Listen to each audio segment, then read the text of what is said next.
Hello everyone, and welcome to the Anatomy of Knitting, episode 76. My name is Erin, and I'm going to be your host. Today is August 6th, 2015, and I'm coming to you from my little area of the world here in Cork, Ireland. It has been 2 weeks since I last podcasted because July was a 5-week month, and I only tend to record when there's 4 weeks because of storage issues. And with just talking about the recording schedule, it's going to be a little in the next few weeks / month. Recording is going to be not spotty, but just different. So my mom and my aunt are coming for a visit at the end of the month. So I will not be podcasting on the 27th or on the 3rd of September. So there will only be 3 podcasts this month. And in September, my family and I are also going to be traveling to Disneyland. Should be exciting. So there will only be 2 podcasts in September because of the visit from my mom and that trip to Disneyland. So I will keep you posted on that. I'm being slightly vague, but basically, just recording is going to be not as frequent as it has been. And I know I'm looking a little bit washed out. Let me see if I can cover up a little bit. And I try. So I'm recording up here in my sewing studio / yarns fortress / haven. And I thought using natural light would be really nice. And so I'm sitting at my sewing table right here. My sewing machine is, you can just barely see it right there. And there's this beautiful window that I can look out to the little village I live in. But I have to keep and you could probably see, you could see it in my glasses. I had to close the curtains because it washes me out so much. And the curtains, I swear, are about open this wide. And you'd think I wouldn't be as washed out as I am, but I am. So what can you do about it? We're just going to keep plowing forward. I had a lot of stuff up here in the sewing room, so I decided to record up here. So, talk about the week in review. I'm going to talk about some works in progress. I don't have any finished objects knitting-wise. I'm going to show some quilting things and some sewing things, and I've been kind of busy since we've last spoke. Yes, sweetie, that's Scout. She's coming to see who I'm talking to. Anyway, let's get started. So, the week in review. We have taken 3 trips with the boys since we last spoke. So the Thursday that you and I last spoke, that weekend, so because we're going to Disneyland, we're trying to get the boys used to walking a little bit more, because usually we just push them in a stroller or their double stroller. So we've been trying to take these weekend trips. We went to Killarney that weekend after we last talked, and visited the Torque waterfall. And there's going to be some pictures of all of the trips I'm going to be talking about at the end of the podcast. So if you're interested in seeing, the Torque waterfall is very picturesque. You can park at a car park, or a parking lot, as we like to call them in the States, and you do maybe about a 200-300 meter walk, and you come upon the waterfall, and it's pretty spectacular. I mean, it's no Snoqualmie Falls, but it's very pretty.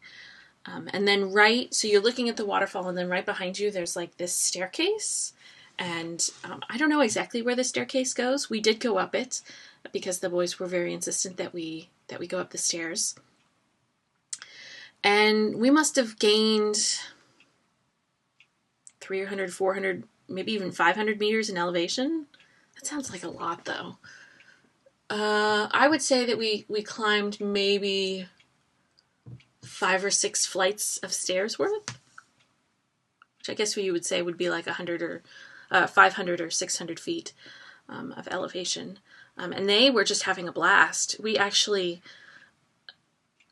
we didn't know where the trail went, and then B, we didn't want to go all the way to the top and then have the boys get really tired and then need their father and I to carry them down all of those stairs. So we had to cut our trip up the flight of stairs short, but they had a blast. They really enjoyed going up the stairs. Malcolm did a really good job going up and going down, and then Nathaniel just needed a little steadying from his dad. So, let's see. I'm trying to think if we did anything else after the waterfall. I don't think so. I think we had lunch somewhere, which I don't even remember.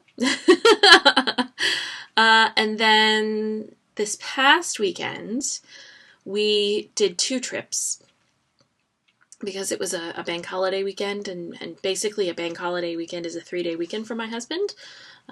He had Monday off, so on Saturday we went to Guggenbara, which is, let's see, this is reversed. So if this is Cork, Guggenbara would be like here in Ireland. So the island of Ireland. Well, okay, here, hold on.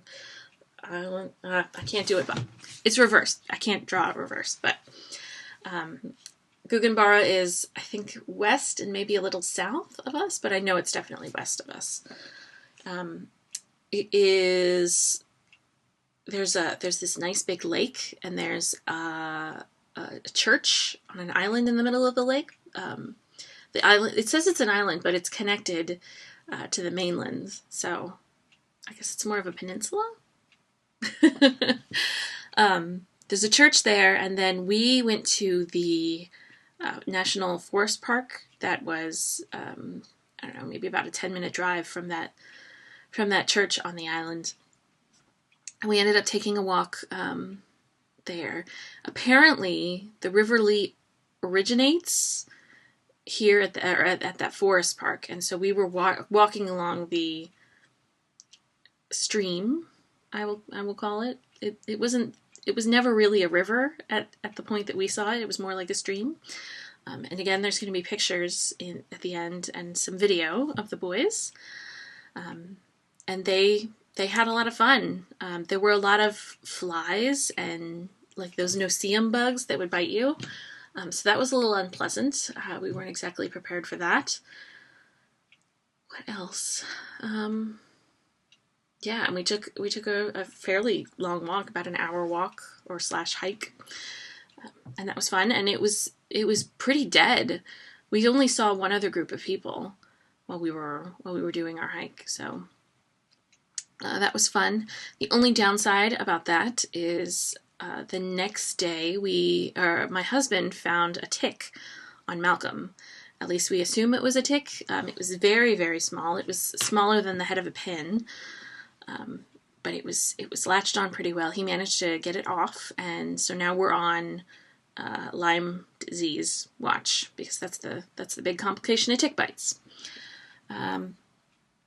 Apparently, I guess the symptom or the rash and symptoms appear about 1 week to 3 weeks after the bite. So we'll start being on high alert for any sort of rash symptoms. I didn't know that Lyme disease was prevalent here, but apparently it is.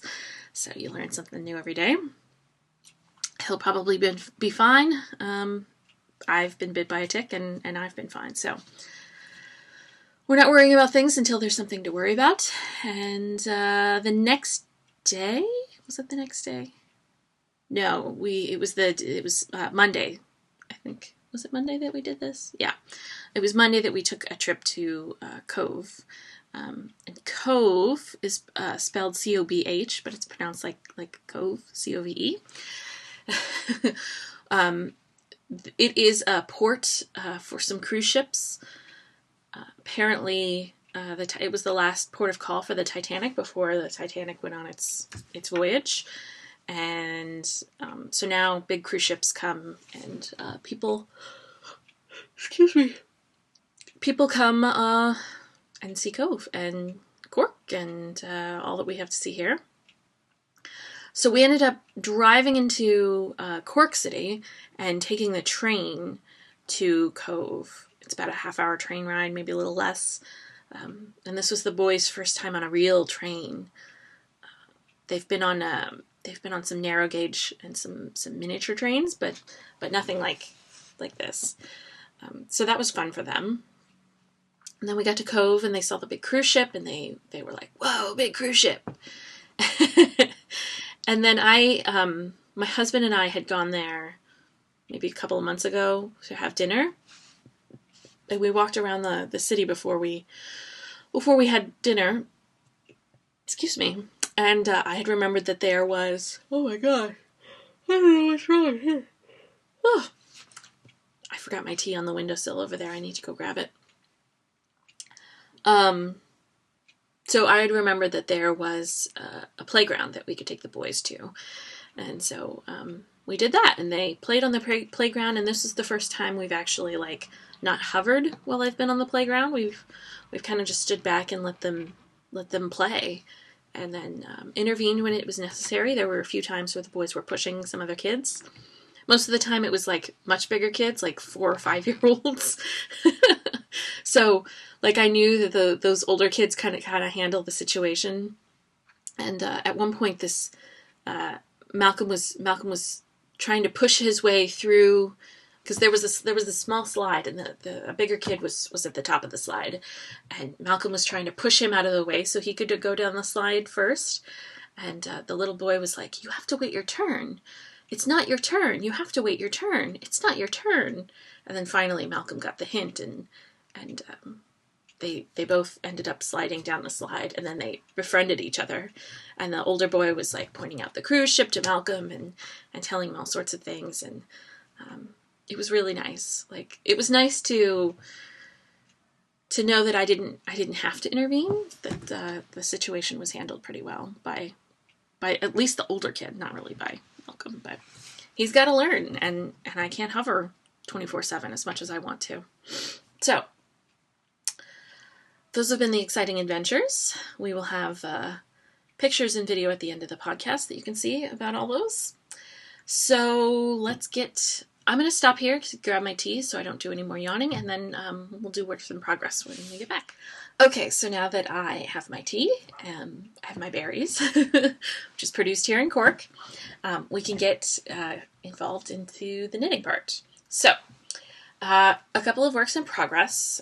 The first one I hadn't cast on the last time we spoke. Let's see if we can do it. And I currently have one sock done.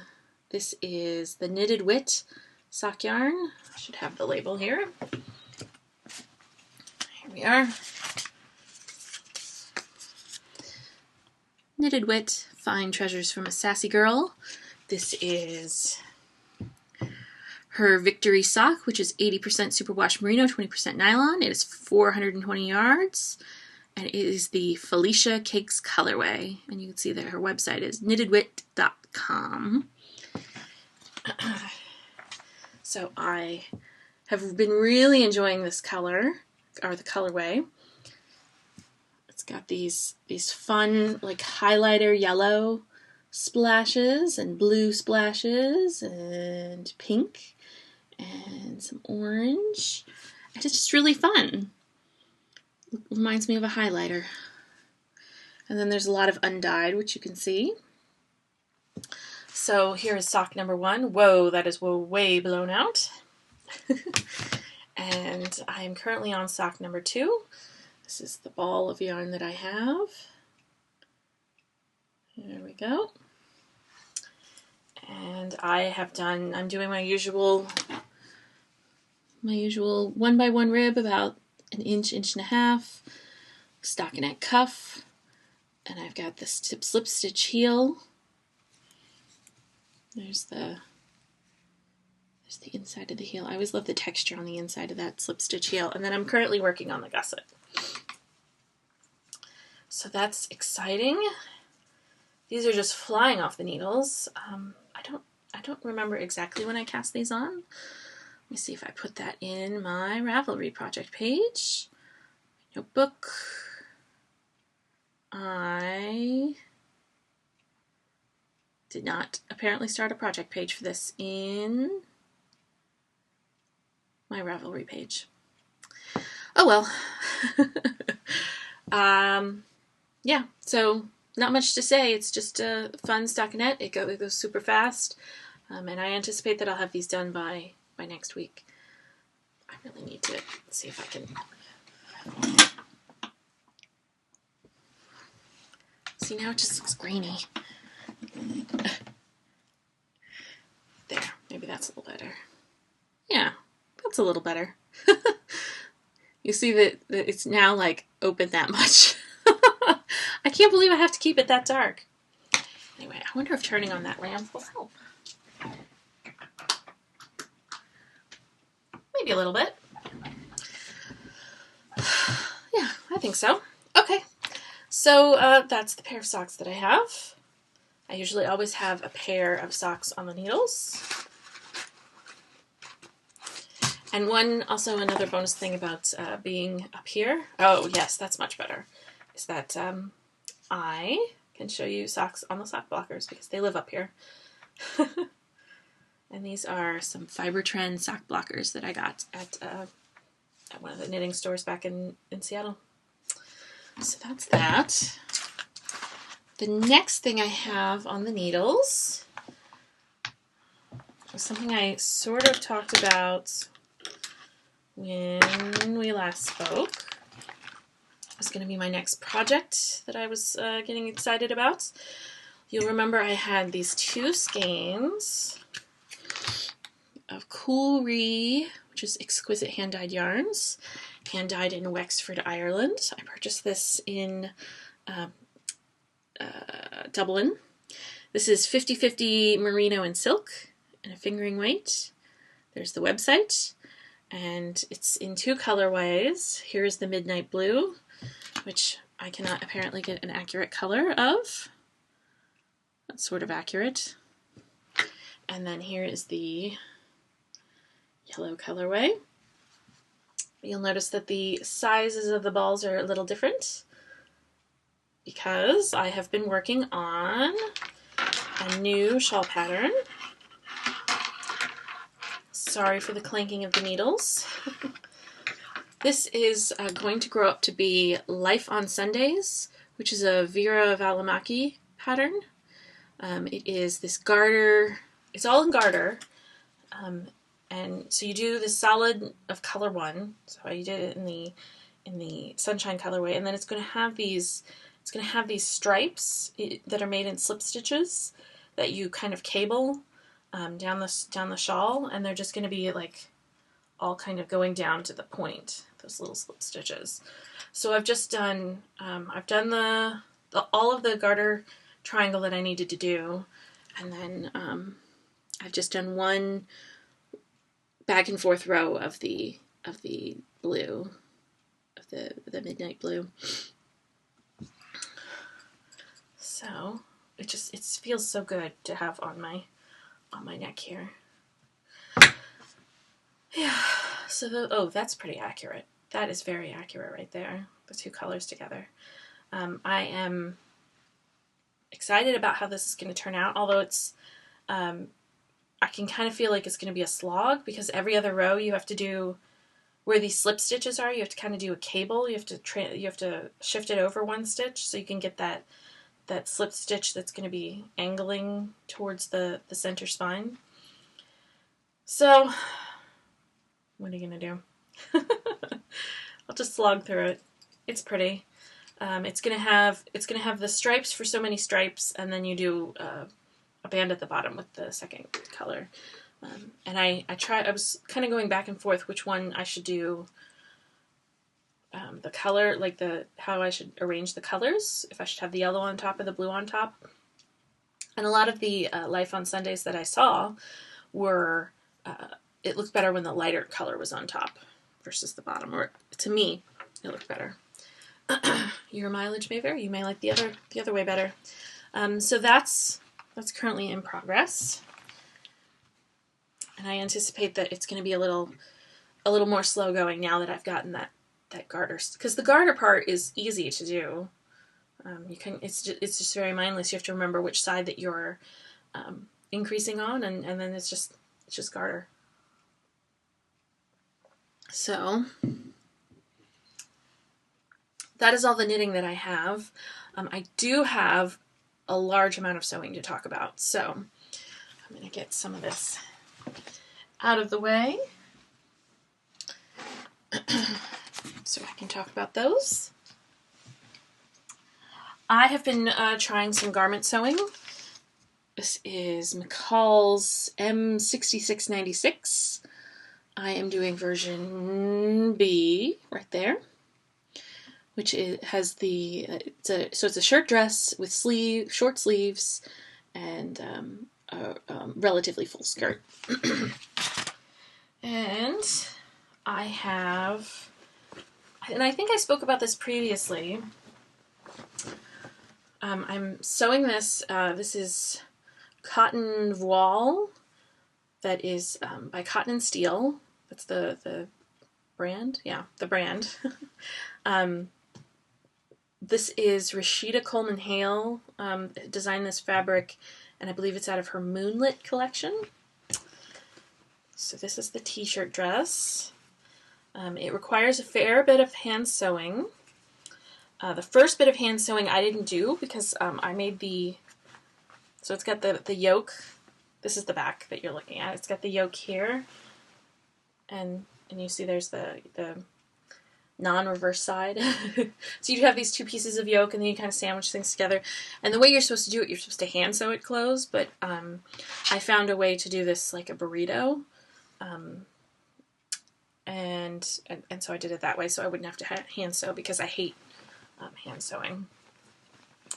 But I did have to spend a large amount of time just hand sewing the inside of the button band, which is not fun, but you know, what are you going to do? So I got that hand sewed, and now all I need to do is add buttonholes and then install my buttons, which are right there. They're just nice little 1/2-inch buttons, and they should be the same color as as those pendants, I'm going to call them, those orange ones. So that's probably going to be something I do maybe today. I've got a few things I need to catch up on. But I had to make some adjustments to the pattern. There were a bunch of gathers in the back that I took out because when I did a muslin, it just looked awful. It looked like I had this hunchback of gathers. And then I had to increase the waist a little bit and the sleeves a little bit to accommodate my size. So there's that. That's almost done. The pattern is really, I mean, it's got like it's got a lot of pieces. I think I counted this with my mom, and I came up with like 15, maybe. But it makes sense when you follow the directions. It's not that hard, is what I guess I'm trying to say. It's not that intimidating. Let's see, what else do I want to show you next? The next few things that I have been working on. The boys have all these like little Matchbox cars that are the Cars movie themed, and they currently reside in some Easter baskets that I made this past Easter, which they are currently outgrowing because we tend to buy them more cars because it's the toy that they play with the most. And I saw a tutorial for on a YouTube channel called Man Sewing. It's the YouTube channel, and he made these like toy bags that you make out of a circle. And so this is a circle of denim and then a circle of Thomas fabric. You install 8 buttonholes on the edge. Those look a little cockeyed, but it doesn't really matter. I need to purchase some rope to go through these buttonholes, and then it will cinch this up. You put all the toys in the center, and then it cinches up into a bag, and then they can carry the bag full of toys.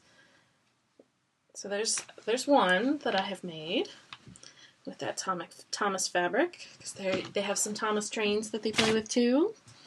And then the other one is just a bigger Thomas print. Charlie is purple, Percy is green, Thomas is blue. And it's just the same. So this is a wash denim. I found this at Hickey's fabric store here in Ireland, in downtown Cork City. Fabric here is so expensive. The denim was $12.95 a yard, and then the cotton, you're never going to believe this, but the cotton was $17.99 a yard. My husband wonders why I buy all this fabric in the States and bring it back with us when we go to the States. This is why. It's because fabric here is super expensive, because they have to pay all the importing fees, and it's just expensive, period, to do. So that's number 2. I made 2 of those. Those should be, so each boy would have one, and so that should be more than enough room for them. I don't think I have shown you this.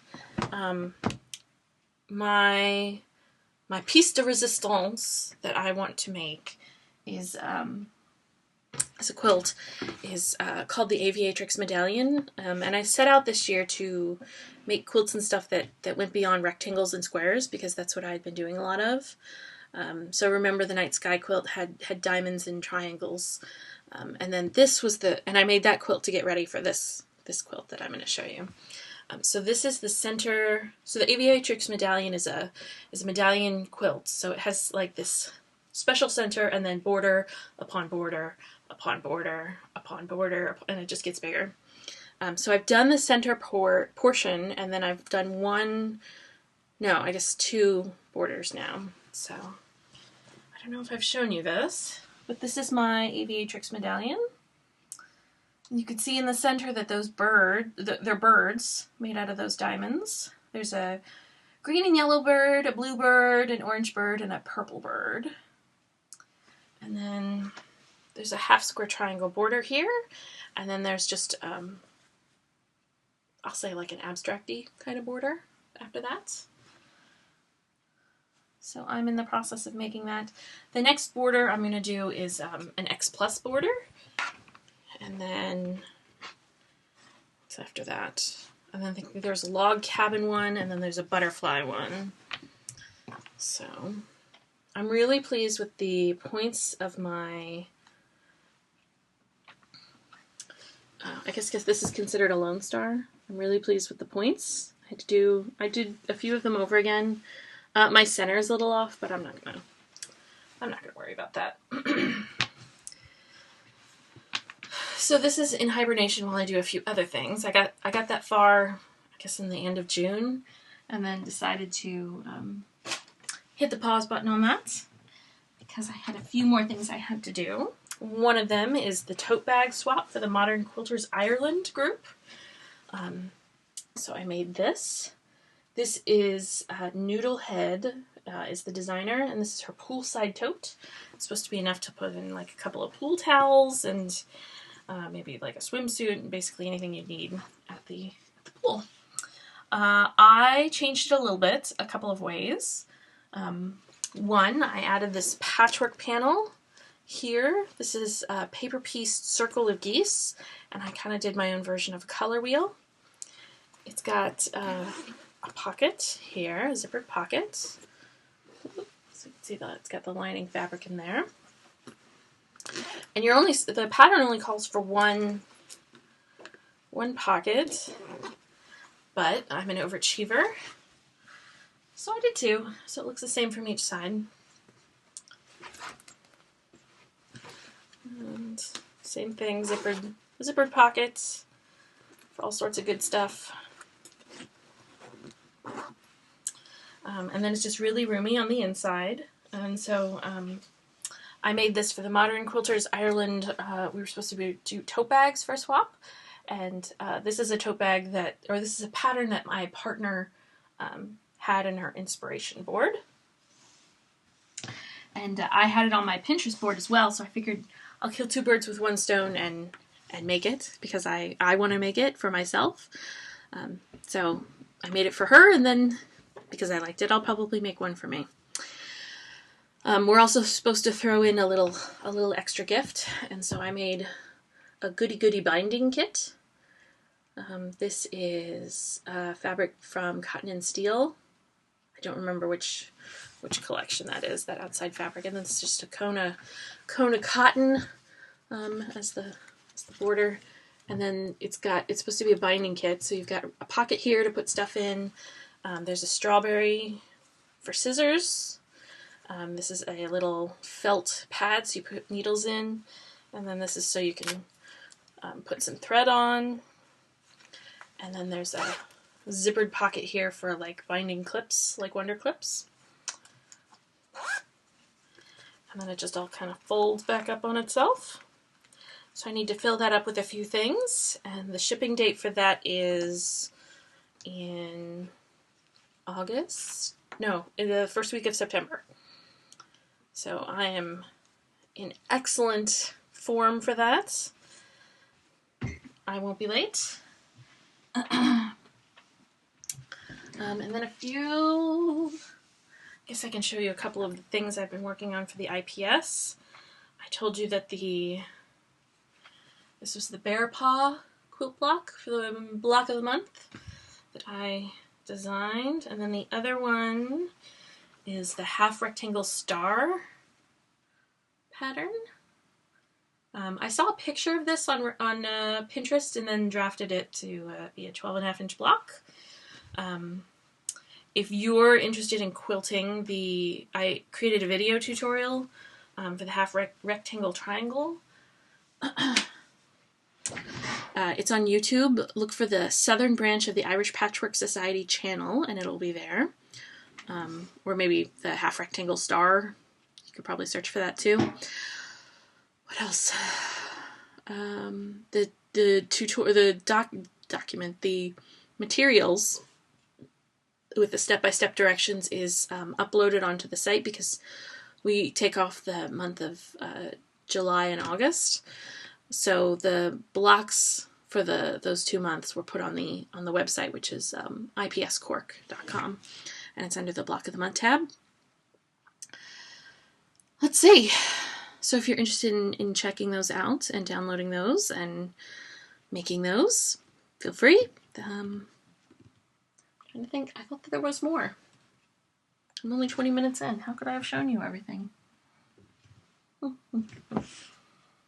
I did. I showed you everything.